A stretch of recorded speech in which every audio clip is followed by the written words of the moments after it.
Hello there, welcome to IHA lecture series. Today we are going to discuss about the Vedanta school. Vedanta philosophy is host to many interpretations of Vedas, and because of that it is not possible to discuss all of these here itself. Okay, so as a representative of the Veda school, as given in your text, we are going to discuss about the Advaita school of Vedanta philosophy. So as a matter of fact, Advaita school admits all of the 6 pramanas. And I believe you know what is a pramana. Pramana is a method using which we reach on to the truth of a conclusion. Okay, or a knowledge. Well, so the 6 pramanas followed by Advaita Vedanta school are perception, inference, testimony, comparison, postulation and non-cognition. Okay, so let us get into a detailed study of all this. The first one called perception.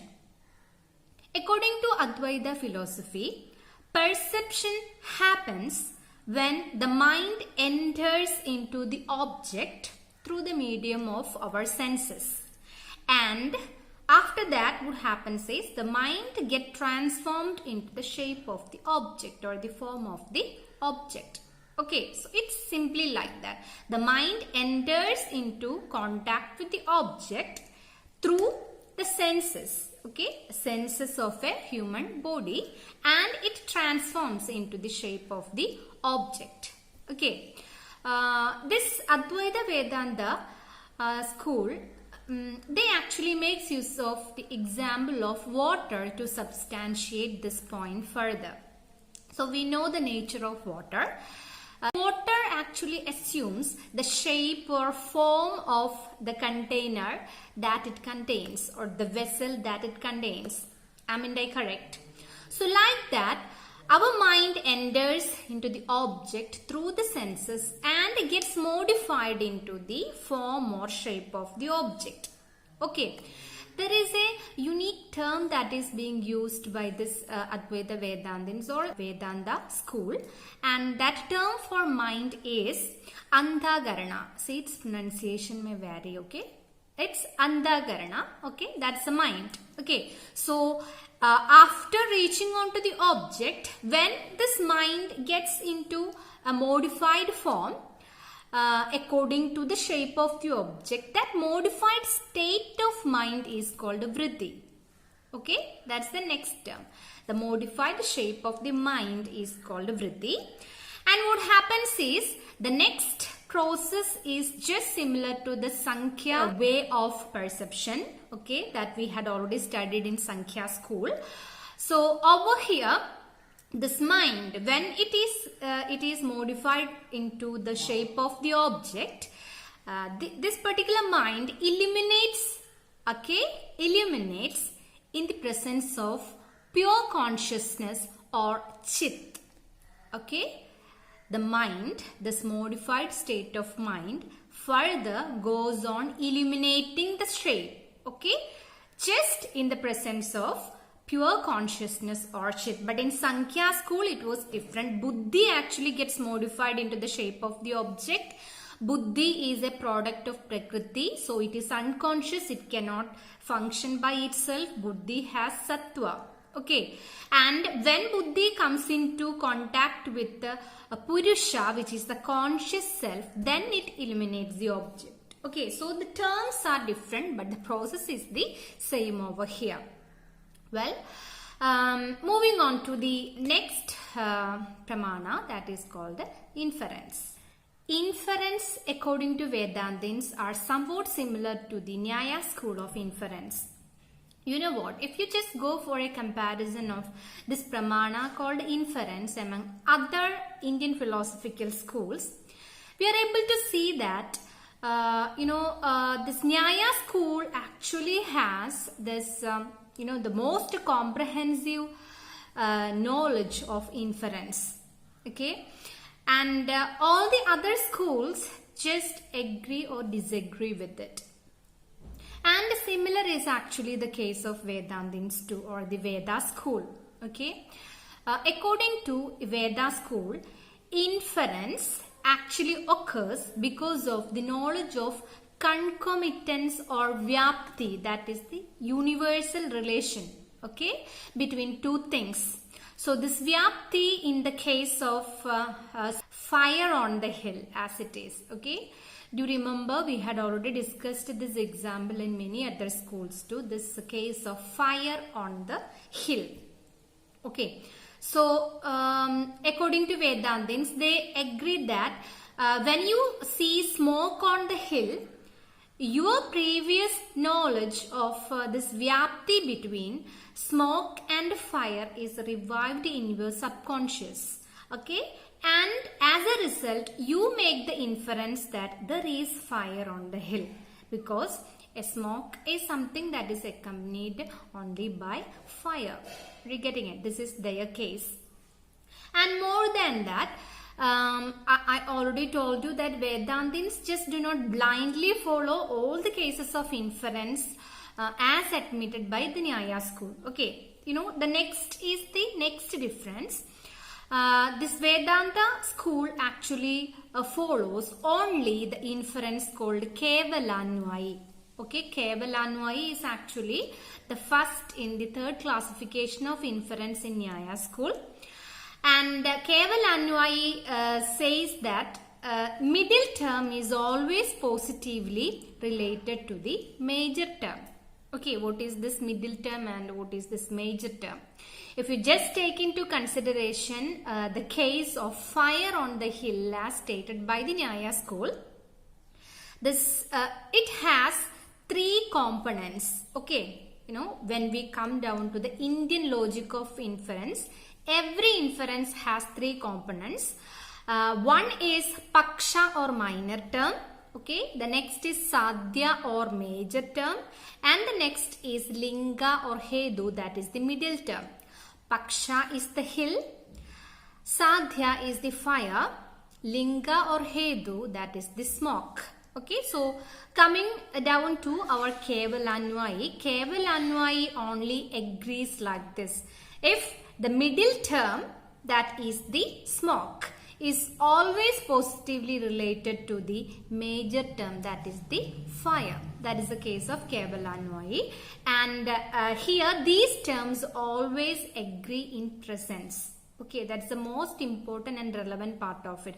They agree in presence, and you remember the example that we had studied over there. The example was like this: wherever there is smoke, there is fire. Okay, wherever there is smoke, there is fire. Are you getting it? So they agree only in presence. If there is smoke, that states the presence of there is fire. Are you getting it? And moreover, I would add that, you know, a Vedanta school, like many other schools, do not actually require repeated cases of evidences in order to prove something, in order to infer something and find out the truth of a knowledge. They even consider a one meaningful case also. Okay, they can consider one meaningful case. That itself is sufficient for them in order to reach on to the truth of a knowledge. Are you getting it? And apart from this, there is one more difference, you know, when you just compare Vedantins with Nyaya school. Nyaya school of philosophy actually takes into consideration 5 logical steps, okay, in order to reach on to the truth of a knowledge. But here the difference is Vedantins actually make use of only 3 steps. And the 3 steps are Pratijna, Hedu and Drishtanta. Okay, you should have Pratijna over here, that is the instant or the incident under consideration. The hill is fiery, that is the Pratijna over here. The hill is fiery. Then what you want is the Hedu. Okay, what is the reason why we are actually going to think about that? That's all because there is smoke, because it has smoke. Okay, And the third condition is Drishtanta. So Drishtanta actually talks about a similar instance in our day-to-day world. So here the Drishtanta is, for example, fire in the kitchen. So the similar case in the kitchen. If you look into the kitchen, you can of course see the smoke, which is of course followed by fire. So they have a kind of vyapti or concomitance or the universal relation as stated in all these Indian philosophical systems. Okay. Apart from these minor differences, Vedantins actually follow all other ideas as admitted by the Nyaya school of inference. I hope it's clear. The case of comparison in Vedantins are somewhat similar to the Bhatta Mimamsa school that we had already discussed in the former video. See, what happens over here is, according to them, you actually come into contact an object, okay, and what you do is you actually understand that object because of your own experience in the past. By using that similarity, you are actually gaining an understanding of the object. The example which was given over there is the case of a wild cow or gavaya.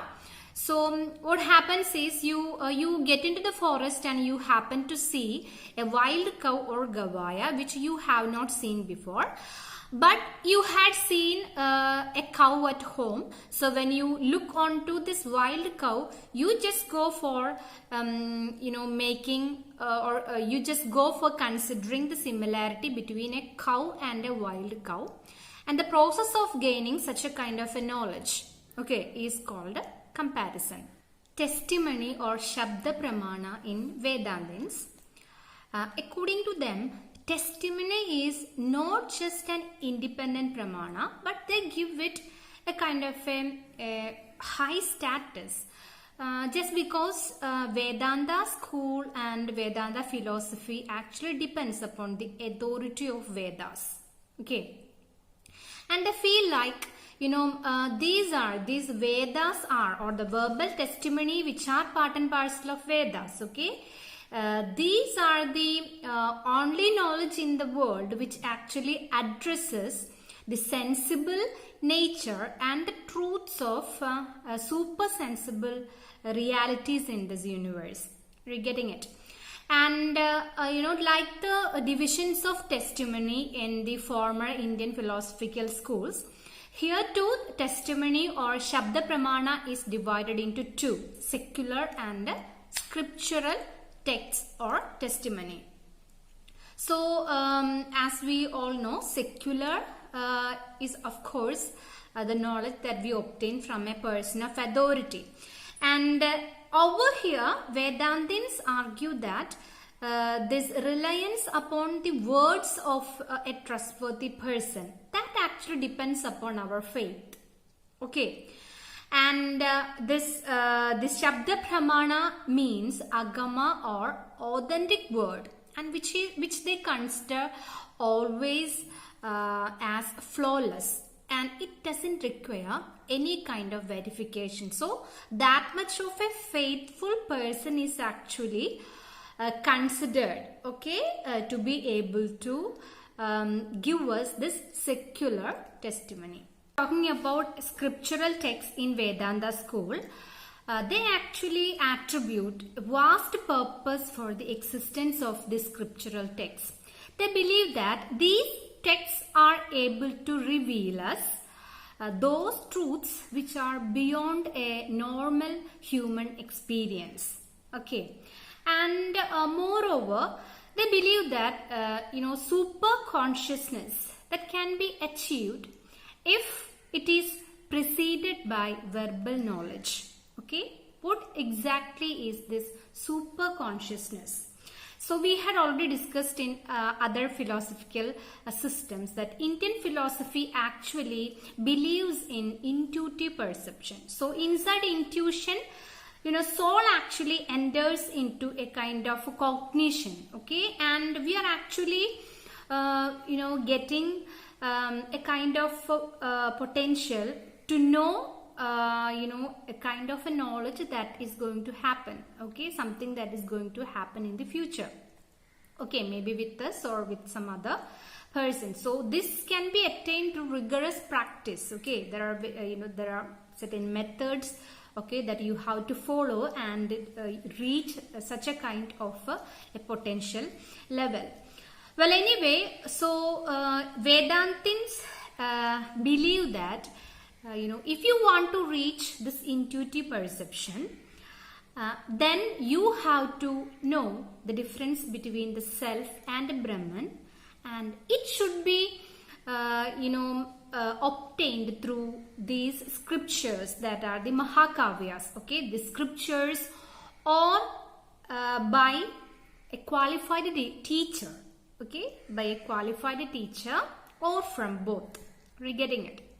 Well, added to that, this Vedanta school actually considers a sentence as a unit of Shabda Pramana. Okay, so you remember that idea. Vedanta school considers a sentence as a unit of Shabda Pramana. It is just because of that they say that, if you are reading and cognizing and, maybe reasoning out or meditating on Mahakavyas, you just cannot get the essence of a Mahakavya out of an independent word. But it has to be, compared with the words which are near to it and, depending upon the meaning that it conveys, okay, within the sentence. So that's the idea behind this. Okay, a sentence is the unit of Shabda Pramana. And Vedantins also consider, or they actually assert, 4 conditions of meaningfulness of a sentence. And this has been discussed in the 3rd part of Nyaya, which was a video that I had already done. I will be providing the link, okay, at the end of this video. So they believe in 4 conditions of intelligibility or meaningfulness of a sentence, and they are Akanksha, Yogyata, Sannidhi and Tatparya. Okay, Akanksha, Yogyata, Sannidhi and Tatparya. And moreover, why this Shabda Pramana actually gains too much of importance in Vedanta school? It is all because of their own belief system. Okay, they believe that, this hearing of Mahakavyas, which are aided by reasoning and meditation, that can lead us to the realization of Brahman and after that to the ultimate liberation. Are you getting it? So this is why they actually give high status, high regard to this particular Pramana, which is the testimony or Shabda Pramana. Are you getting it? Moving on to the next. Postulation in a Vedanta school is somewhat similar to the Bhatta Mimamsa school, but there is a minor difference. Like Bhatta Mimamsa school, postulation or Arthavadi is divided into 2, Drishtarthavadi and Srutarthavadi. But here in Vedanta school, Srutarthavadi is again divided into 2, Abhidhananubhavati and Abhihidanubhavati. Okay, remember, Srutarthavadi is again divided into 2, Abhidhananubhavati and Abhihidanubhavati. Okay, well, so according to the first one called Abhidhananubhavati, what happens is the speaker fails to make a grammatically complete sentence. Okay, so he is actually unable to make, maybe depending upon the situation. I will just get you an example, it will be clear. You imagine a situation like somebody is actually talking to you and just make use of the word called dwaram, okay, which is a word for door. Okay, if somebody just tells you door, so you have to, as a person who hears it, you have to presume that, okay, this man might be asking me to close the door, because if a door is actually pointed, that is the usual case, no? So he's asking me to close the door. So this is the case of abhidhananubhabati, where the speaker actually fails to go for making a grammatically complete statement. Okay, the next case is abhidanubhabati. Over here, what happens is, the speaker makes the sentence is complete, but the meaning of it will not be complete without, presuming a fact. For example, if a speaker, imagine that I'm making this statement, okay, one who desires heaven should perform Jyotishtoma sacrifice. Okay, if you want to reach heaven, then you should be performing Jyotishtoma sacrifice. So that sentence is complete, but only if the hearer or you know about this Jyotishtoma sacrifice clearly, then only you will understand the essence of this particular sentence. Okay, so what does this mean? This sacrifice actually, you should have this knowledge that, if you undergo this or if you perform this sacrifice, you will attain a potency called apurva. Okay, if you have this potency called apurva, something that you gain through the sacrifice, it will help your soul in order to reach heaven. We're getting it. So this particular fact is something that the hearer should presume in order to fully understand this kind of a case called abhidanubhabati. So this is all about postulation. Vedanta school actually shares this pramana of non-cognition with that of Bhattamimamsa school. So it's as such, non-cognition. I had already done a detailed video on it. I will be providing the link at the end of this video. Go through it and study. So this is all about the school of Vedanta. So with this, we have come to the completion of this module, okay, on Indian philosophical systems. And I hope all these sessions were clear with you. If you have any clarification, you can place it in the comment box. Well, a few words for my second BA gems for whom I just started doing these videos. We never ever thought we have to complete our portion like this, okay, that too in the midst of lockdown.